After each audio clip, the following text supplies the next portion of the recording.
Part 1. First, you have some time to look at questions 1 to 5.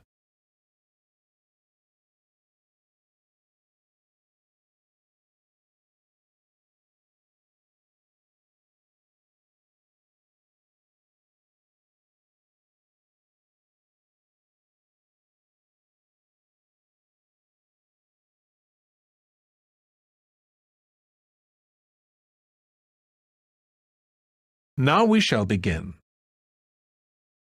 You should answer the questions as you listen, because you will not hear the recording a second time. Listen carefully and answer questions 1 to 5. It is only natural to feel somewhat nervous before giving a speech, and while a few nerves never did any harm, and can in fact prove beneficial, letting your nerves overcome you can be detrimental. Today's presentation will focus on ways to control those butterflies and help you to give better presentations in future. First and foremost, you've got to know your material. I can't stress that enough. If you fail to prepare, you might as well prepare to fail. Even the most experienced speakers never turn up unprepared and never try to wing it. Personalize your subject and use humour, anecdotes and conversational language. This will make it easier for you to remember what you want to say. Secondly, practice, practice, practice. Rehearse well in advance and preferably out loud and with all the equipment you plan on using. Practice your timing, when to pause and when to breathe, and prepare for the unexpected. Something always goes wrong, especially when you're relying on technology, so always have a backup plan. Get to know your audience before you have to stand up in front of them. Meet and greet them on the way in, perhaps. It is much easier to talk to a group of friends than a group of strangers. And, just as importantly, know your room as well. Arrive early, pace the speaking area, and practice using the microphone and visual aids. The hardest part is trying to relax. Never rush straight into your speech. Begin slowly and address the audience first. In fact, even before you start, take a few deep breaths. You know, 1 1,000, 2 1,000, 3 1,000. This will turn your nervous energy into enthusiasm. Before you hear the rest of the conversation, you have some time to look at questions 6 to 10.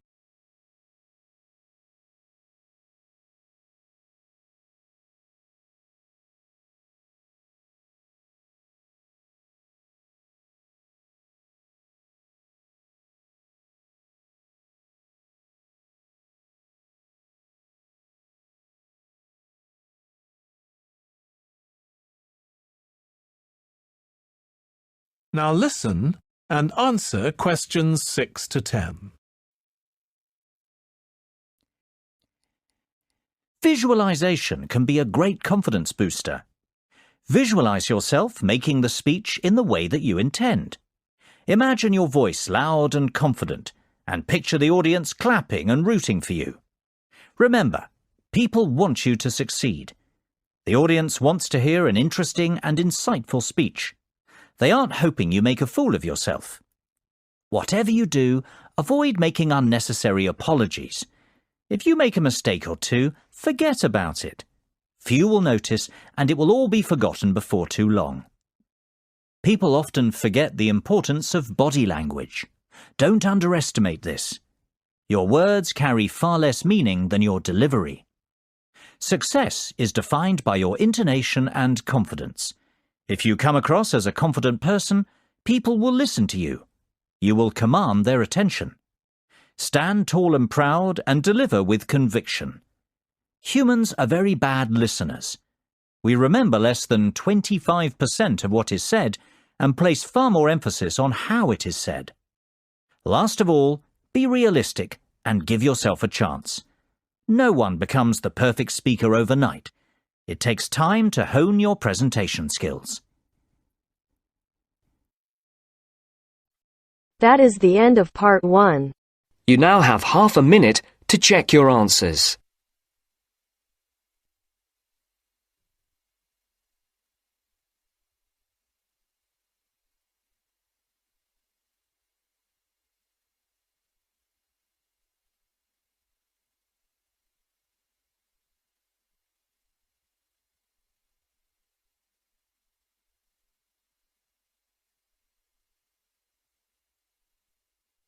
Now turns to part 2. Part 2. First, you have some time to look at questions 11 to 16.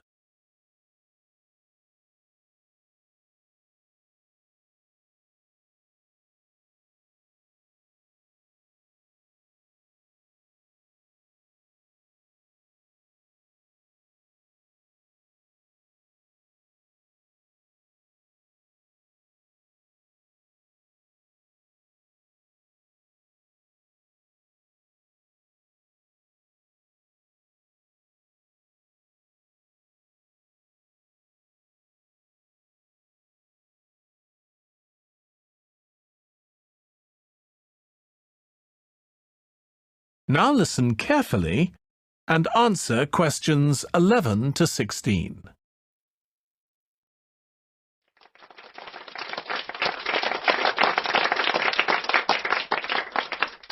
Good evening, and welcome to this month's Observatory Club lecture. I'm Donald Mackey, and I'm here to talk to you about the solar eclipse in history. 1,000 years ago, a total eclipse of the sun was a terrifying religious experience. But these days, an eclipse is more likely to be viewed as a tourist attraction than as a scientific or spiritual event. People will travel literally miles to be in the right place at the right time to get the best view of their eclipse. Well, what exactly causes a solar eclipse when the world goes dark for a few minutes in the middle of the day? Scientifically speaking, the dark spot itself is easy to explain. It's the shadow of the moon streaking across the Earth. This happens every year or two, each time along a different, and to all intents and purposes, a seemingly random piece of the globe. In the past, people often interpreted an eclipse as a danger signal heralding disaster, and in fact the Chinese were so disturbed by these events that they included among their gods one whose job it was to prevent eclipses. But whether or not you're superstitious or take a purely scientific view, our earthly eclipses are special in 3 ways. Firstly, there can be no doubt that they're very beautiful. It's as if a deep blue curtain had fallen over the daytime sky as the sun becomes a black void surrounded by the glow of its outer atmosphere.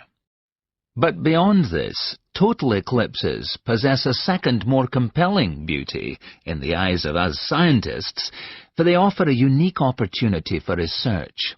Only during an eclipse can we study the corona and other dim things that are normally lost in the sun's glare. And thirdly, they are rare. Even though an eclipse of the sun occurs somewhere on Earth every year or two, if you sit in your garden and wait, it will take 375 years on average for one to come to you. If the moon were any larger, eclipses would become a monthly bore. If it were smaller, they simply would not be possible. The ancient Babylonian priests, who spent a fair bit of time staring at the sky, had already noted that there was an 18-year pattern in their recurrence, but they didn't have the mathematics to predict an eclipse accurately. Before you hear the rest of the talk, you have some time to look at questions 17 to 20.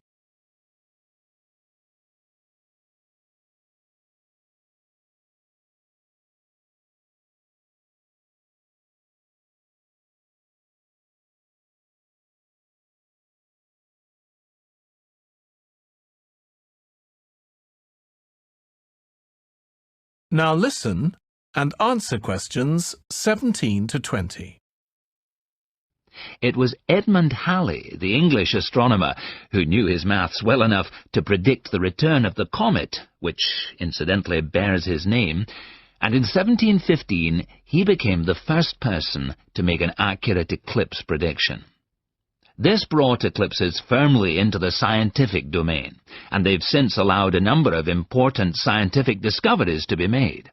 For instance, in the eclipse of 1868, two scientists, Janssen and Lockyer, were observing the Sun's atmosphere, and it was these observations that ultimately led to the discovery of a new element.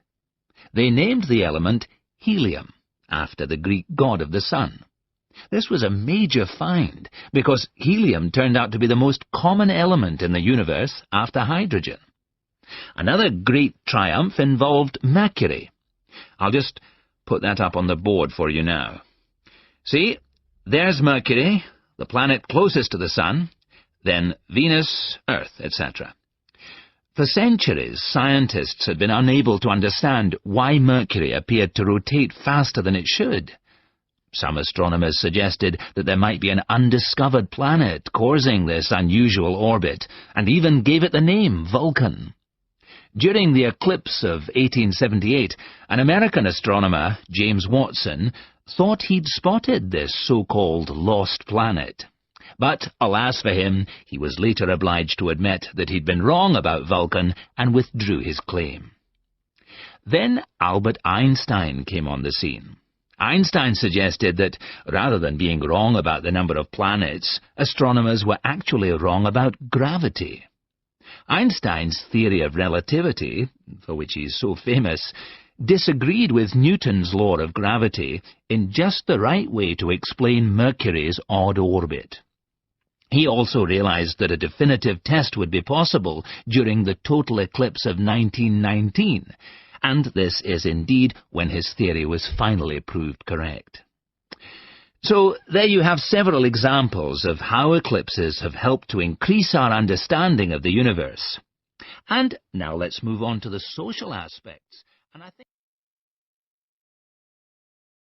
That is the end of part 2. You now have half a minute to check your answers.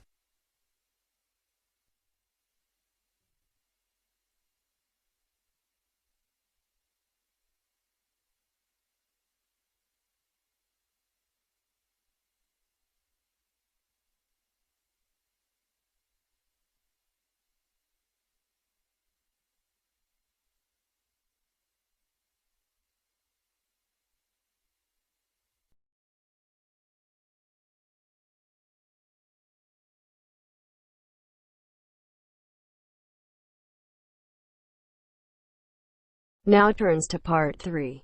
Part 3. First, you have some time to look at questions 21 to 26.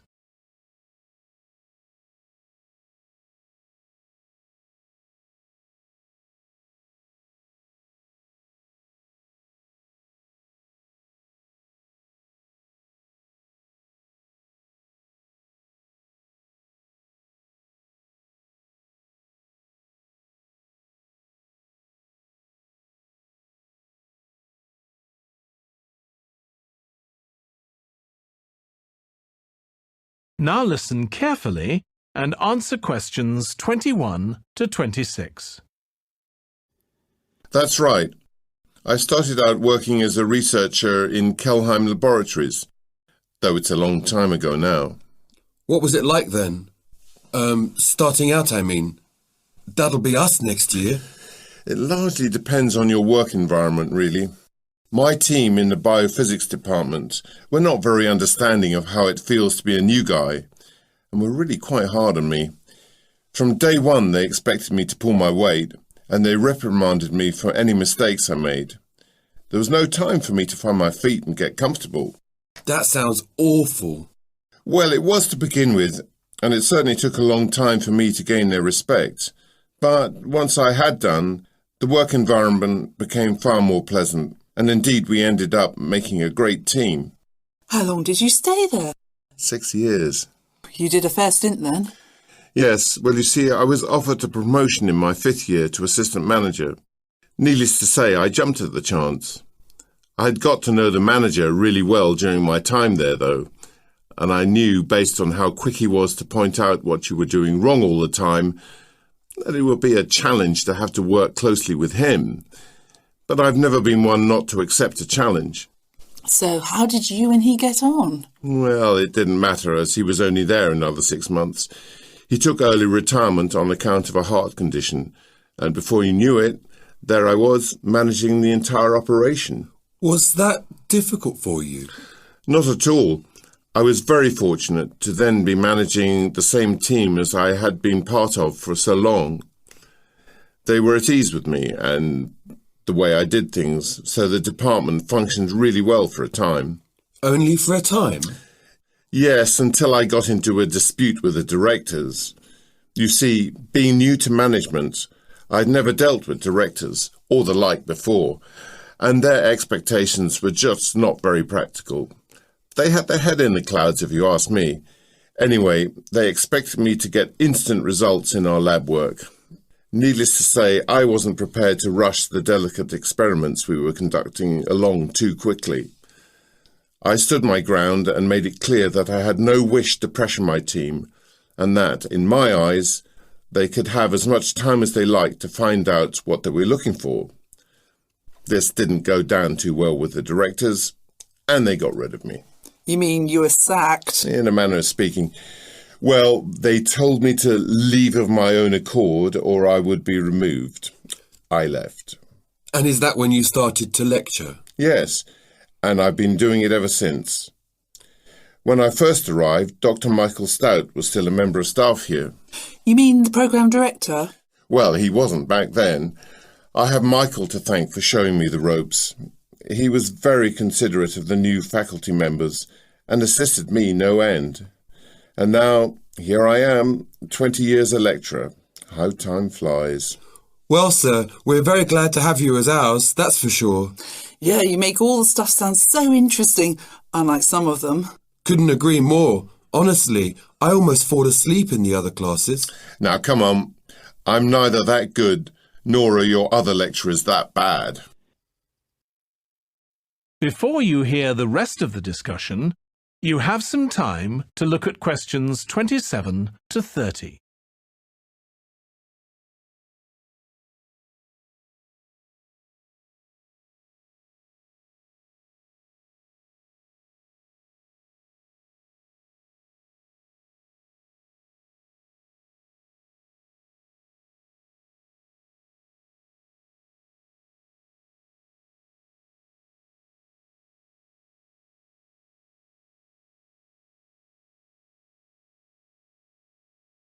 Now listen and answer questions 27 to 30. Right, now let's get down to business. We didn't meet for an idle chat. Tell me, John, how's the project coming along? Well, we haven't been able to isolate the mutant gene yet, so to be honest, I'd say it's slow progress. But you have at least identified the mutant gene, correct? Yeah, but until we isolate it, testing cannot commence, so the whole project is on hold at the moment. I think you're being a little too hard on yourselves. After all, correct me if I'm wrong, but did we not say a time frame of maybe 6 months just to identify the culprit? Yes, but having done that so quickly in the space of a week, it's frustrating to have to wait now. Patience is a skill you have yet to acquire, John. I guess. We have managed to establish that the gene mutation bypasses every other generation. Intriguing. So the infection is not passed directly from parent to child? No. If the parent is infected, the child will be a silent carrier who will go on to infect any children he or she has. That's an important discovery. Yes, and we've also found a way to switch off the mutant gene, we think. Go on.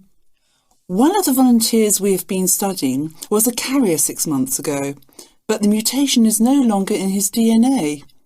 Having studied his health records, it seems that he caught a strain of bird flu on a trip to Malaysia. He had a near-death experience, but has since made a full recovery. Do you suspect the bird flu virus somehow has a curative effect? We don't think it was the virus, but the accompanying fever. His body temperature was raised to 105. We have a hypothesis that the mutant gene couldn't cope with such an excessive internal body temperature. Excellent work. So, by the sounds of it, a cure might not be too far away? If we can isolate the gene, then we can begin further research to confirm our hypothesis. Now I understand why you're so eager. That is the end of part 3. You now have half a minute to check your answers.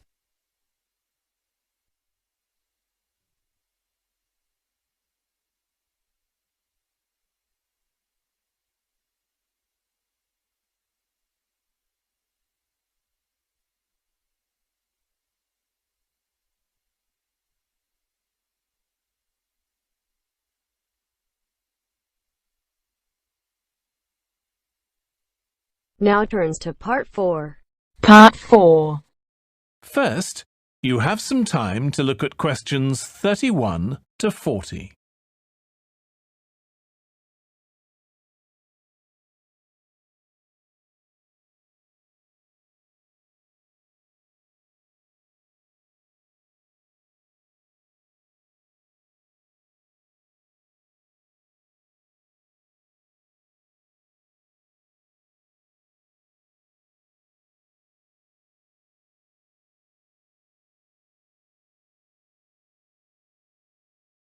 Now listen carefully and answer questions 31 to 40. The best way to attract birds to your garden is by satisfying their basic needs, which are the need for water, the need for food, and the need for safety. Birds drink water and bathe in it, and many also use it to make mud to build their nests. A simple bird bath, which can be nothing more complicated than a shallow dish, will therefore attract birds. Don't use tin pans, as these get hot under the heat of the sun. In fact, a cement bowl is probably going to be the most effective bath to use. But make sure that it is no more than 6.5 centimetres deep.